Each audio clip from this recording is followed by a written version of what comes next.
blazing trails, you know how Johnny moves. Young black mamba dropping the hottest news. Life's a mad attorney calling audibles. When it's mindset, I don't know how I'ma lose. Keep it 100, we from the 90s, dude. Freshest podcast out, we on the grind for you. Stuck on your head all day, Gorilla Glue. They think they really gon' out me, pull up with the big tech. Call it Silicon Valley, made it through a dark winter, it was getting so cloudy. Now we got the sickest show in the whole county. It's a cold world, better bundle up. Gotta get the shovel when the truck is stuck. In the middle of a blizzard still coming up. Tuning in just so I know what is up. It's the Cloud Chronicles.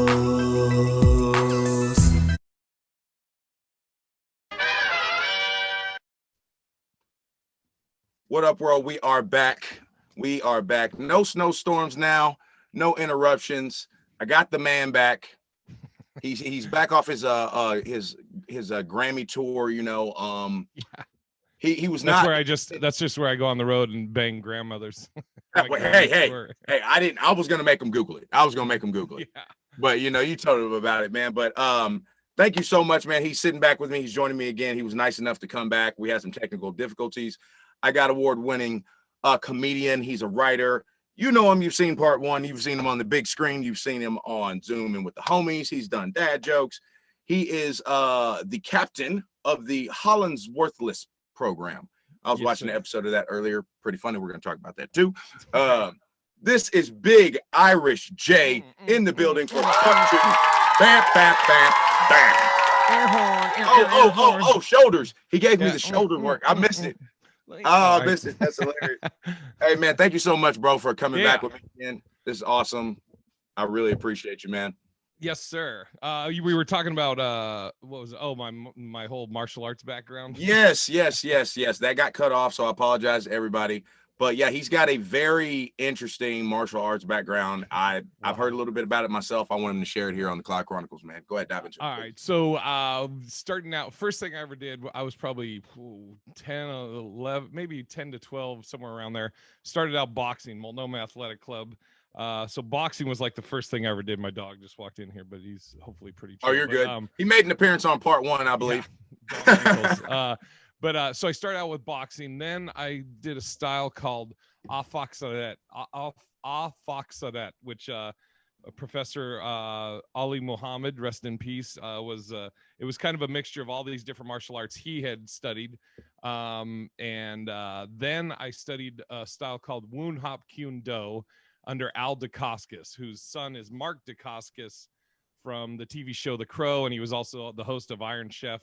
And dude's legit martial artist. Yeah. But I studied Woon Hop Kyun Do, which the base of that is called Kaju Kempo, karate, judo, kempo, Chinese boxing out of Hawaii. Right.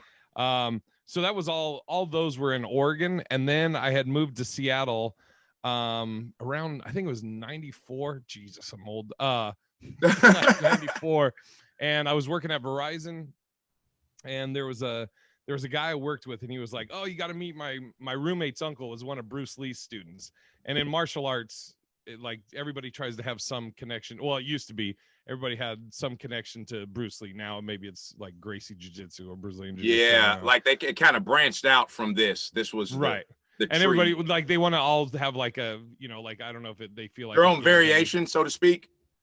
That, and also I think they feel like it gives them like additional credit if they're like, oh, I'm affiliated with, the Gracies or Bruce Lee or whatever. When right. Yeah, see, I have a funny story about that, bro. I was trying to get a loan the other day, and I was like, dude, I had Big Irish J on the show. Didn't work. Dude, but hey, like, oh, your credit's fucked.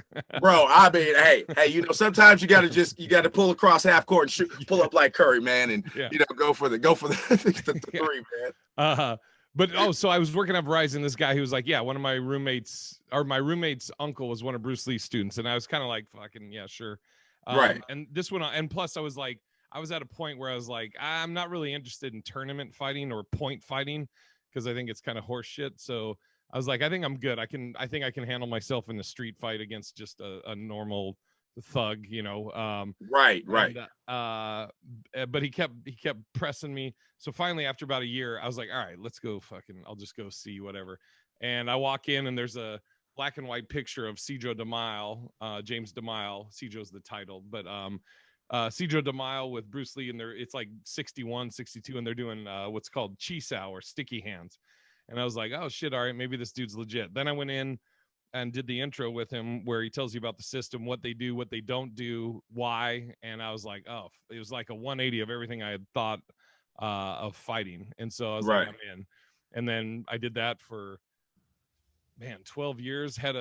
Got my black belt in modern Kung Fu, we called it. And then I opened up a school in Oregon called the Oregon Academy of Modern Kung Fu. And I listed it as self-offense, not self-defense, because I think self-defense is like, I don't know. I don't need a punch. I like some, like you hear the old stereotype on some martial arts, like, oh, we don't strike first. Well, fuck all that, Right, like, right.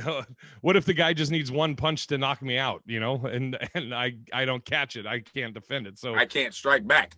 yeah, I got, if you're 10 feet away from me and you're like, I'm gonna fuck you up, I'm gonna kill you, and you start walking towards me, I'm gonna take your word for it, and I'm gonna believe what you said and your actions are showing. So then I can't allow you to get close enough to me to prove me wrong. Exactly. I don't need you to start actually doing that act of killing me before I'm like, okay, I guess I'll fight now. No, if you make an aggressive movement, come within a certain range, I gotta launch or fire on you. So I did that, and God, it's crazy how long ago that was. That was, man. I'm trying to think. So I've been doing stand-up 13 years, and then, so this is probably like 20 years ago, which is fucking crazy for me to say. Yeah, time flies. Yeah, wild.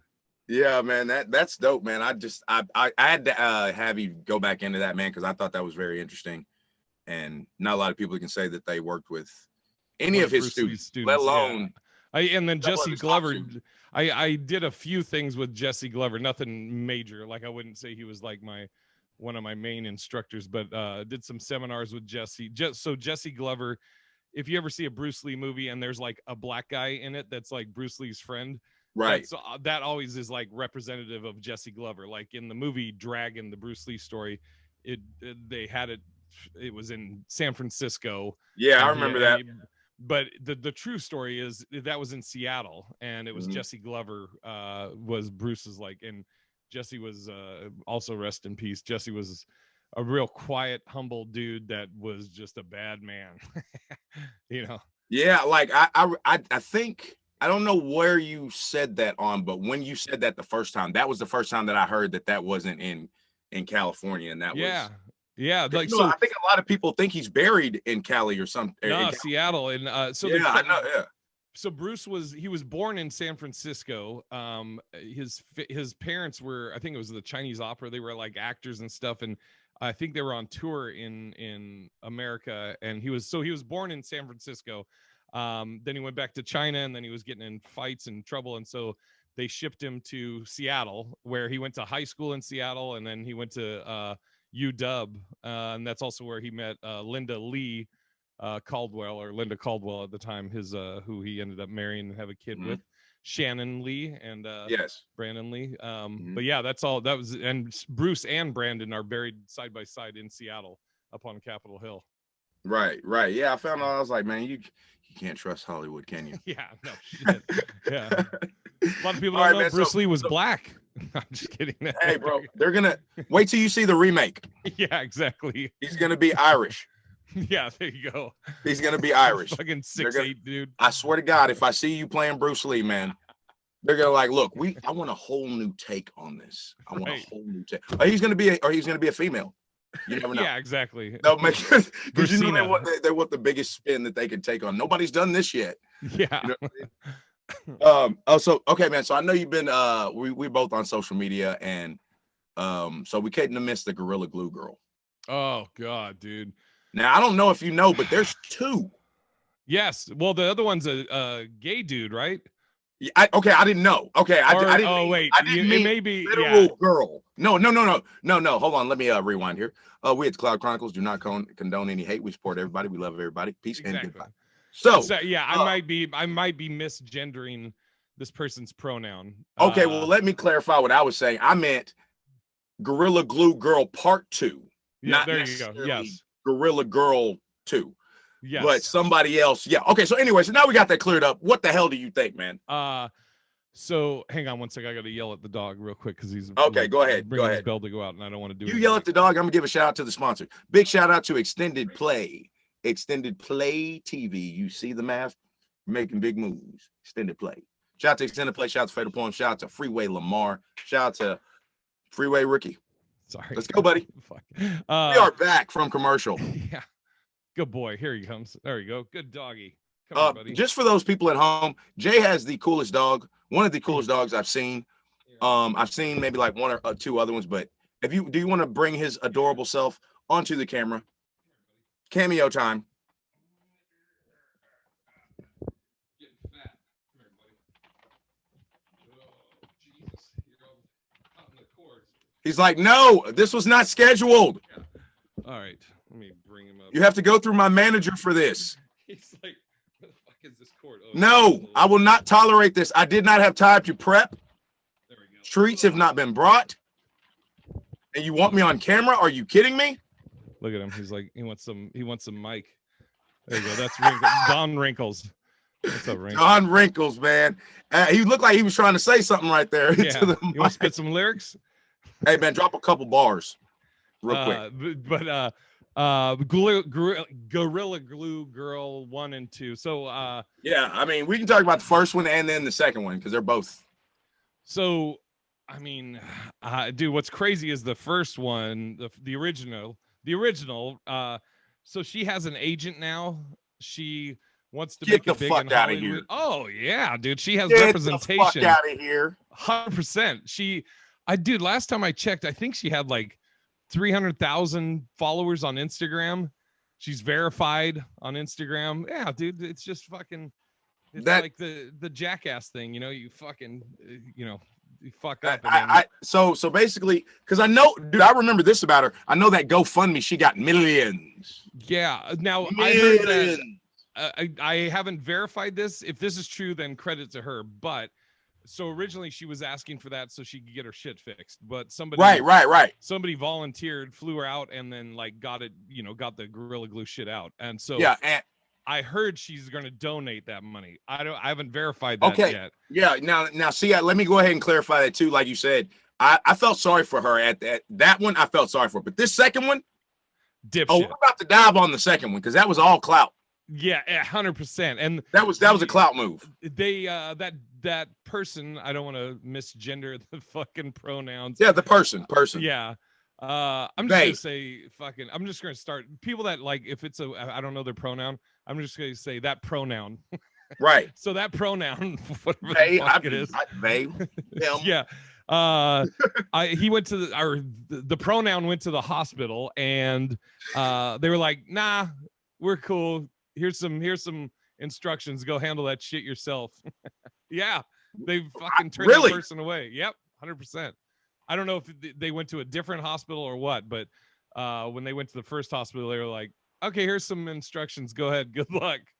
That was somebody on the shift that was like, oh, no, not today. This just happened, boo-boo. Exactly. So this is on you. Take this little water, shave your shit off. Call me back in a week. We're not doing that today. I've been here 12 hours. I'm not trying to fucking hear that shit. Yeah, dude, it's so fucking dumb. I mean, the original lady, I don't know what was going through her head. Listen, I think we all have moments where we take advice. Yeah. And we look back and you're like, what the fuck was I thinking? And I honestly think that was just one of them, like she didn't know and she trusted somebody who she trusts and was all right, fuck it. Well, and not only that, I heard like there was a hairdresser that was like, I've been using Gorilla Glue forever, but the hairdresser, I never heard that. Yeah, but they were saying there's a certain way you got to do it. I think he might dilute it. And then he also said where you're putting it, how you're using it. Like, don't put it directly on your hair. So, I don't fucking, I'm just glad I'm not a woman because I'm like, wow, man. I literally, dude, we were talking before we started this. Yeah. We were talking, we're texting to confirm and everything for the listeners and viewers. It was so we started this at 12:30 my time. So at like 12:15, we were like, yeah, we're still on, blah, blah, blah. Dude, from 12:15 till I got on here at like 12:25, I went, took a shower, brushed my teeth, got dressed. Dude, it did like 7-8 minutes tops. Hey, that's what we can do, man. Yes. That's what we do. It's called show business. It's called show It's the business. fucking best. It's And also, he's made for it. He's made for it. don't Quick need check. that fucking makeup. Don't need to. I'm like, I don't. If I look like shit, it is what it is. You saw that? Do you see this, Hollywood? Do you see this, Hollywood? Yeah. If you need a Michael Jackson remake, I've got your guy. Yeah. That's all I'm saying. Turner He's and gonna play Hooch. Oh, all right. Hey, so tell me about like that. it's just like, what the fuck, man? Oh, the dog. Yeah. It's like, Hey, so tell me about we were talking before we started recording, man. I want to know about the granny heckler. Tell me about that. Yeah. So and I'll kind of talk about heckling in general because we were talking Yes, about that. yes. I want to know your thoughts on how you like to handle hecklers. So okay, a lot of people, so I'll also say this for people that some people are like, oh, I don't like if I go to a comedy show, I don't want to sit in the front because I don't want the comedian to roast me. Not every comedian. Me personally, I won't shit on anyone unless they instigate it. I may interact with you, like if you're in the front row, maybe I'll use you in a joke, but it's never like a disrespectful thing to you unless you're being an asshole. But if you're just in the front row, I'm like, where are you from, or what do you do for a living, or whatever. If I'm trying to right, of course. Joke. That's what the people in the front row pay for, bro. I just want to throw that in there. Yeah. They pay for a little bit of that interaction. Like, dude, I was on the front and he used me in a joke so they can run home and tell people about that shit. So yeah. Exactly. I just had to throw it in. Go ahead. And if anybody's just listening to this, that snort, that was Wrinkles, not me. Yeah, so I was and the way I deal with it, or I should say most comics, I think it's interesting because you have different kinds of hecklers. You have the heckler that they like, oh, I want to, this guy or this girl on stage is getting all the shine. Oh, fuck this. I want to try and, I'm going to throw my hat in the ring. And you're like, all right. And you just nip that shit quickly. Then you have people that are unintentionally heckling. Like maybe somebody is like, you hit a punchline, everybody laughs. And then that person continuously says like the thing over again, like, oh, fuck, man. Yeah. 4-wheel drive. That's crazy. And like, but you can hear them and they do it every time. That's kind of an unintentional heckle. So you're not going to really be like, hey man, shut the fuck up. You'll be like, sometimes I'll say like, what are you, a fucking echo? Like, yeah, because it's kind of like, it's almost like a mosquito. Like you're like, yes. You're over here. You're not even on his side of the stage. Yeah. But you got this. And it just gets on your ears. Then you have the crazy laughs that you have to address it. Like if somebody has a really wild or unique laugh, and I usually keep that fun because they're laughing, so I'm thankful for their laughing. But if it has a crazy sound, I might be like, the other night somebody had this weird laugh, and I was like, it sounds like moose fucking, And, yeah. And then you have like this people that are drunk that they're oblivious, they don't even fucking know. They're talking to their friend or whatever. So this lady I had in Seattle, I was headlining the Comedy Underground, and at the beginning of the show, I think the host might have asked about birthdays, and so somebody had shouted out. And so when I got on stage, I was like, oh, there's a birthday back there, and yeah, it's her birthday. She's 60. It's my grandma's birthday. I was like, all right, great. So now as I'm going on through the show, at different times, she was kind of doing that thing where she's repeating or she's commenting on a joke. Like I do a joke about being a fat 8. Like I'm not an 8, but I'm like a fat 8. And right. Then like maybe a minute after I had done that joke, she just randomly yells, I want a fat 8.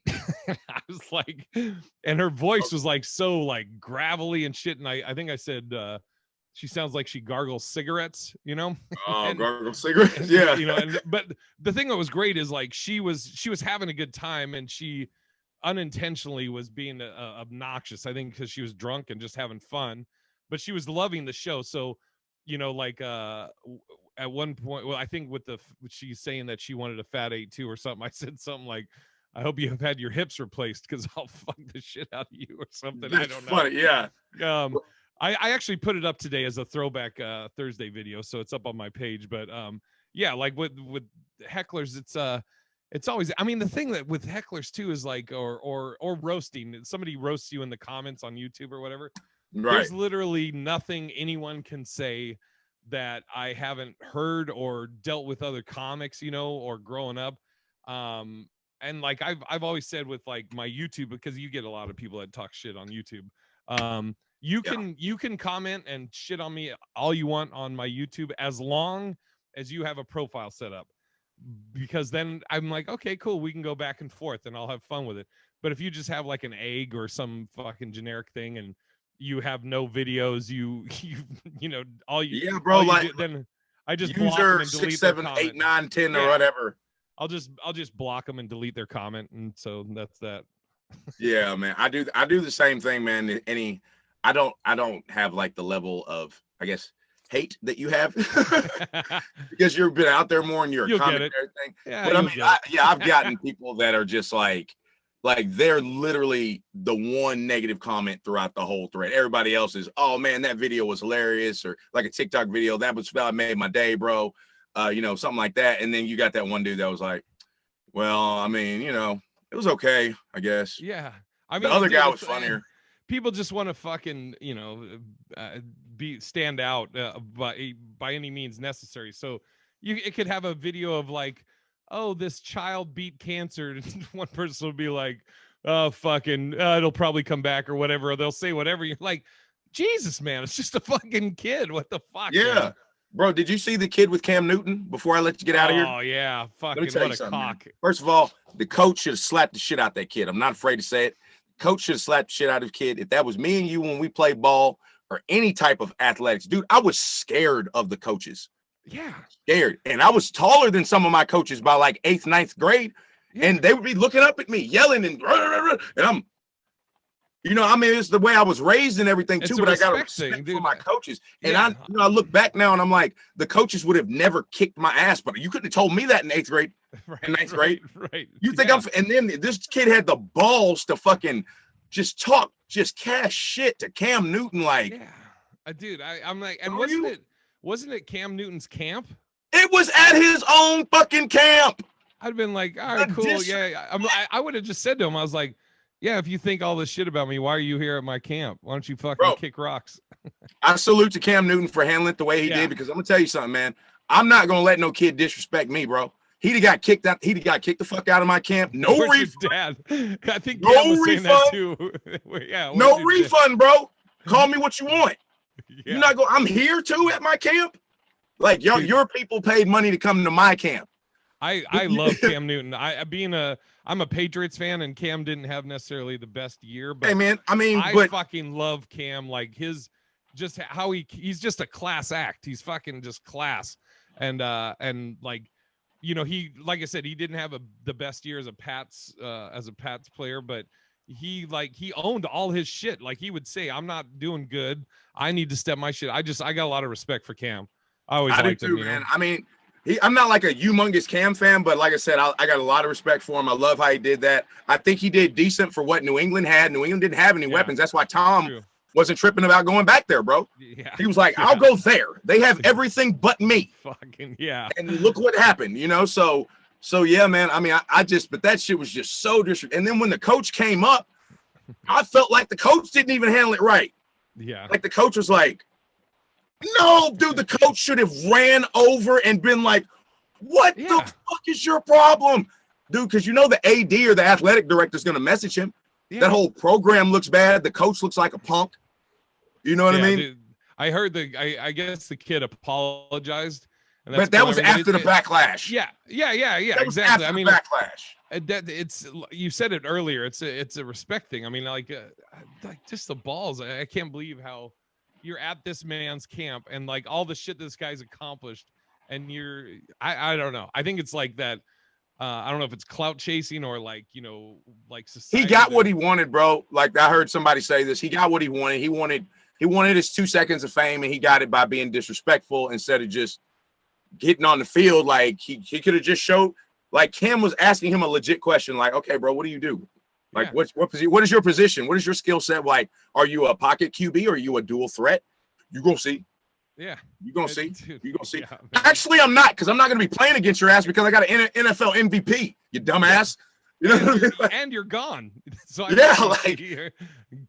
mean, rocks. like I could retire right now. I don't have to go play football anymore. Yeah, Cam looked like a fucking saint in that. I was like, props to you, Cam, because I would have been same thing. I'd be like, fucking get your shit and get the fuck out, bro. I would have like called my sister. I'd have been like, hey, Tommy, come here real quick.